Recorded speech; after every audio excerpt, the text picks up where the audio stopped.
I was married to a toxic, bipolar, paranoid personality spouse. I had always believed in the idea of love, the warmth, the promise of shared dreams, the comfort of finding someone who would stand by your side no matter what. But the love I thought I had built with her quickly became a shadow of that ideal.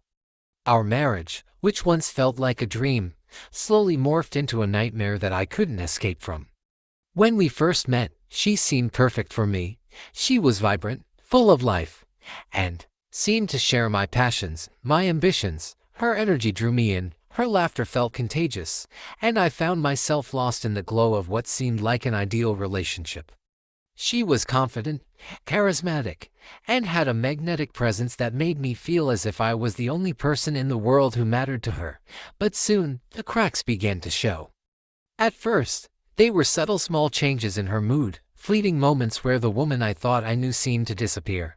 The highs were exhilarating, but the lows were something I hadn't anticipated. There were days when she was distant, cold even, and no matter how hard I tried, I could never figure out what had gone wrong. One minute, she was laughing, her eyes sparkling, and the next, she would turn silent, withdrawn, or even angry at things that seemed trivial. The transitions were so abrupt, I often found myself walking on eggshells, never sure of which version of her I would face that day. As time passed, the warning signs grew more apparent. Her mood swings became more extreme. There were days when she would be perfectly fine, and then, without warning, she would spiral into a deep depression, blaming herself for everything that had gone wrong in her life. She would isolate herself, refusing to speak to anyone, even me. On other days, her paranoia would be overwhelming. She accused me of things I hadn't done, twisting harmless interactions into signs of betrayal. I was constantly trying to reassure her, to prove my loyalty, but no amount of explanation seemed to calm the storm within her. Her bipolar disorder, though unspoken, was a constant presence in our home. I tried to help, I tried to understand, but I was constantly drained by the emotional turmoil. It became a pattern, days of intense connection followed by long stretches of distance, accusation, and hurt. I tried to keep my composure, to hold on to the love I thought we had, but the tension in the air was palpable. I no longer knew how to help, and she no longer seemed to want my help, the paranoia, in particular, gnawed at me. She would question where I was every moment of the day, accusing me of cheating on her when there was no basis for it. If I was late coming home from work, she would immediately assume the worst, insisting that I had been with someone else. I tried to reassure her, to explain, but it never worked. The accusations always felt so irrational, yet they were delivered with such certainty that it was difficult not to doubt myself, even though I knew I had done nothing wrong. No matter how much I tried to show her my commitment, she would find new ways to twist my words, my actions, into signs of deceit. There were moments of clarity, of peace, but they were fleeting. On the days when she wasn't overtaken by her mood swings, we would have glimpses of the relationship I had dreamed of. But these moments were brief, and soon the storms would come again, harsh and unrelenting. The highs were intoxicating, but the lows were suffocating, leaving me emotionally exhausted. It was a constant battle of trying to keep up with her changing moods, never knowing what was coming next. I felt as though I was losing myself in the process. Over time, I became more isolated. She pushed away my friends, my family, insisting that they didn't understand her or our situation. I tried to confide in them, but the guilt of breaking her trust would always pull me back. The emotional roller coaster we were on became my entire reality, and I began to question whether I was losing my mind too. How could I stay in a relationship where the only certainty was instability? How could I trust someone who seemed to view the world through such a distorted lens? I found myself withdrawing more, trying to keep the peace, to avoid triggering another emotional breakdown. Every conversation felt like a minefield. I could never say the right thing. If I expressed my feelings, it was taken as an attack on her. If I didn't, it was seen as indifference. I felt as though I was living in constant fear, afraid of what might happen if I said the wrong thing, did the wrong thing.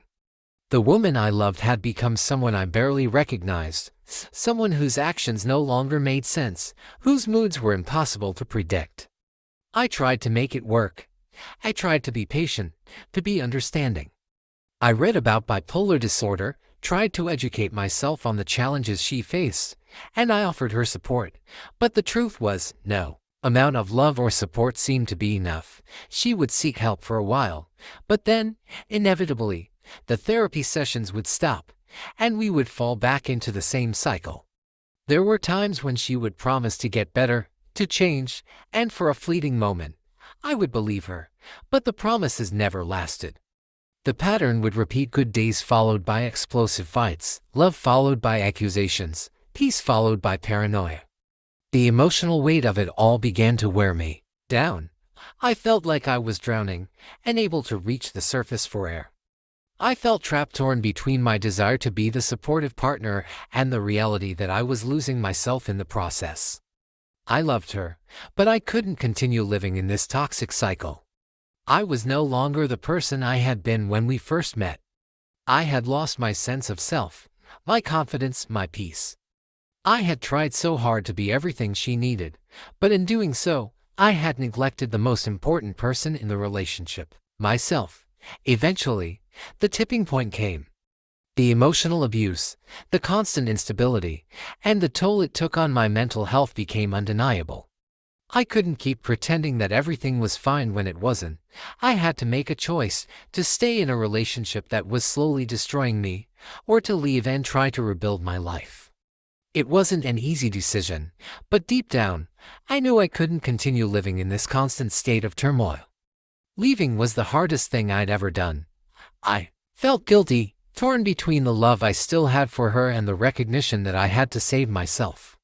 It was painful to walk away, to leave someone I still cared for so deeply, but I knew that the person I had become in this marriage wasn't the person I wanted to be anymore.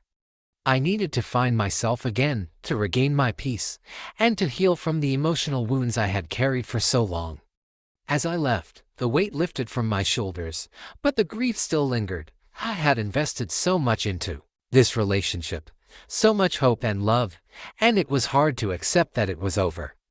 But as time passed, I began to realize that leaving was the first step in healing.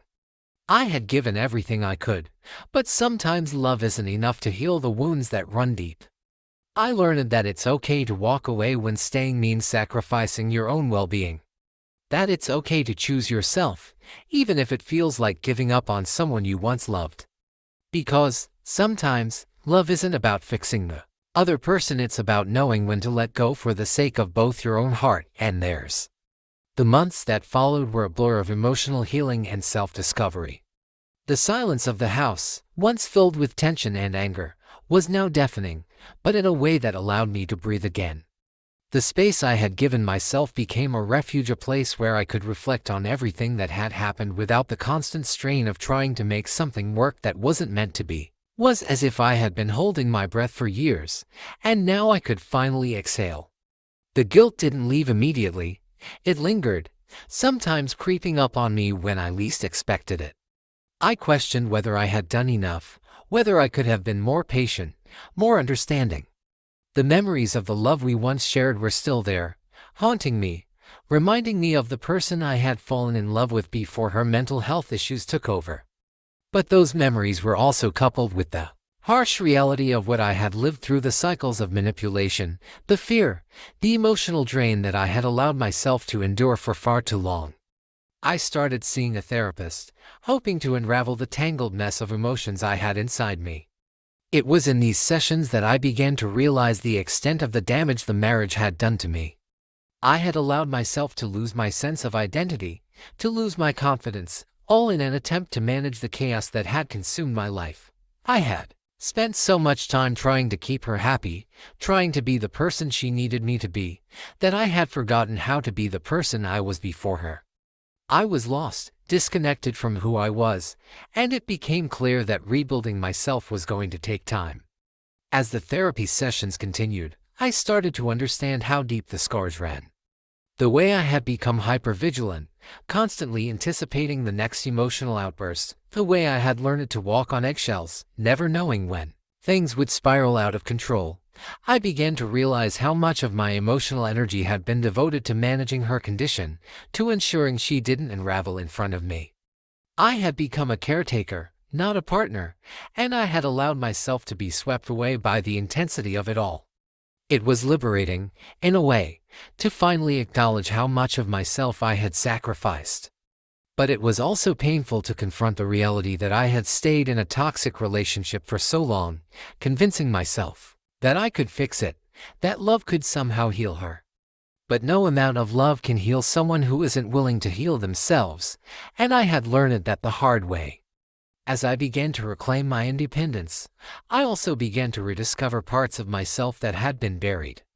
I took up hobbies I had long neglected, reconnected with friends I had lost touch with, and started building a life that was centered around my own needs, my own desires. I learned how to enjoy my own company again, how to be content without feeling the weight of someone else's emotional instability on my shoulders. But there were still moments when the memories of her, of us, crept in. The nights when the loneliness felt unbearable, the quiet ache of missing the good parts of the relationship. I had loved her deeply, and there were times when I wished things could have been different. But I knew now that the person I had loved, the one I had tried so hard to save, had been trapped in her own turmoil, unable to offer the same kind of love in return. I eventually realized that my feelings of sadness weren't a sign that I had made the wrong choice, but a natural part of the healing process. It didn't mean I was weak or that I had failed. It meant that I had loved deeply, and I had to grieve that love before I could fully let go. Months turned into a year, and the pain began to soften. I learned to forgive myself for staying as long as I did, for thinking that I could fix what was broken, for believing that love alone was enough to heal her. It wasn't. I could only control my own healing, my own growth. And with time, I began to see that letting go had been the best thing I could do, not just for her, but for myself. In time, I found peace. Not the kind of peace that comes from resolution or closure, but the kind that comes from accepting that some things are simply not meant to be. My past with her became a part of me, but it didn't define me anymore. I had learned invaluable lessons about my own boundaries, about love, and about what it means to take care of myself. And while I would never forget the pain or the love we had shared, I was no longer trapped by it. The hardest part of healing, I had learned, was not just letting go of the person you thought you would spend your life with, but also of the version of yourself that existed within that toxic relationship. It was about reclaiming the person I had been before all the chaos, rediscovering the strength I had forgotten, and embracing the future without fear or regret. And though the scars from that marriage would remain, I knew they would eventually fade, leaving behind only the wisdom I had gained. I had survived the storm, and I had learned how to rebuild. As the days stretched into weeks and then months, I found myself gradually building a new version of my life, one that wasn't burdened by the weight of the past. The pain didn't disappear overnight, but it began to shift, to settle into something that I could carry without feeling completely shattered. I spent time reconnecting with parts of myself that had been hidden for so long. I rediscovered my love for music, lost hobbies, and quiet afternoons alone. I allowed myself to dream again, to think about what I wanted for my future, rather than feeling trapped by the cycles of our shared history. It wasn't easy. There were still moments when I'd wake up in the middle of the night, my mind racing with memories of her, of our arguments, of the times I'd felt utterly helpless and alone. There were still days when the silence of an empty house felt like a void I couldn't fill, when the loneliness was so sharp and raw that it made my chest ache. But I learned to sit with those feelings, to let them come and go, to remember that they were a part of the healing process, not an indictment of who I was or the choices I had made. The support of friends and family became a crucial anchor during those turbulent months. They listened without judgment, reminded me of my worth, and refused to let me sink too deeply into the sorrow of it all. They shared stories of their own struggles, of heartbreak and recovery, and slowly, I began to see that I wasn't alone. There were others who had faced similar battles, who had walked through darkness and come out the other side stronger and wiser. One afternoon, while leafing through an old photo album, I stumbled upon a picture of us taken before everything fell apart. It was a snapshot of a time when I still believed in the promise of our relationship, when I held out hope that things would get better. I studied the image, feeling the mix of love and loss, the bittersweet reality of who she had been to me and who she had become. It wasn't easy to let go of the good parts, the moments when we had truly connected, but I knew that clinging to those memories wouldn't change the reality of our situation. I also began to focus on my future, setting new goals and aspirations that didn't revolve around her or our past. I dreamed of traveling, of building a career that felt meaningful, of creating a life that was rooted in hope and possibility. I started to imagine what it would feel like to find joy again, to build a life that wasn't defined by the pain of the past. It was both liberating and terrifying, but I realized that if I didn't take a step forward, I would remain trapped in the darkness of my grief forever. Dating again was an intimidating prospect. The thought of opening myself up to someone new after all I had been through was enough to make me want to retreat back into my comfort zone. But as time went on, I began to see that healing wasn't about shutting myself off from the world or guarding my heart. It was about allowing myself to feel again, to hope, to dream, even in the face of past heartbreak. I met someone quiet, kind, and patient through mutual friends. At first, I approached our relationship with a healthy dose of caution, aware of the deep scars I carried and the lessons I had learned. But she made it easy to be open, to share my fears and hopes without judgment. We talked about everything, from our pasts and our dreams to the uncertainties of the future. There were no games, no hidden agendas. Just two people who saw each other clearly, accepted each other's flaws, and chose to be vulnerable with one another. Our relationship didn't erase the pain of my past, but it helped to heal some of the fractures that had formed within me. It reminded me that love could be gentle and steady, that it didn't always have to be so turbulent. I learned that it was possible to find someone who wouldn't require me to lose myself, who would stand by my side without trying to control or manipulate the world around us. There were still moments of doubt, of wondering if I was capable of truly letting go of the past, but she never pushed me to be anything other than exactly who I was. One night, as we sat in the quiet of her living room, the glow of fairy lights casting a warm, golden hue, I found myself feeling grateful in a way I hadn't thought possible. I was learning to believe that I deserved love, that I could be happy again. And in that moment, I allowed myself to hope, to dream of a future that wasn't shadowed by the pain of the past. The scars from my marriage still lingered, but they no longer defined who I was. I had carried the weight of a toxic relationship, of unfulfilled promises and unrelenting chaos, but I had also found the strength to walk away, to rebuild, to dream again. And in doing so, I had learned that there was a kind of resilience that came from surviving the hardest of battles, from choosing to love again even when it felt terrifying. I still thought of her sometimes, wondered if she had found her way to healing or if she was still trapped in the darkness that had claimed so much of our relationship. But I no longer let her absence define my future. I had chosen to move forward, to embrace the life that lay ahead of me, and to build something new and beautiful from the ashes of the past. As I looked out the window at the world beyond, with all its possibilities and uncertainties, I felt a quiet, deep sense of peace. I was no longer defined by the toxic relationship that had once consumed me. I was free, and I was ready to embrace all the beauty and hope that the future had to offer. And that, in itself, was enough. As the seasons changed, so did I. The healing process, while far from linear, began to take on a rhythm of its own. It wasn't always easy. There were still days when the weight of the past would press heavily on me, when my mind would wander back to moments of intense hurt and confusion.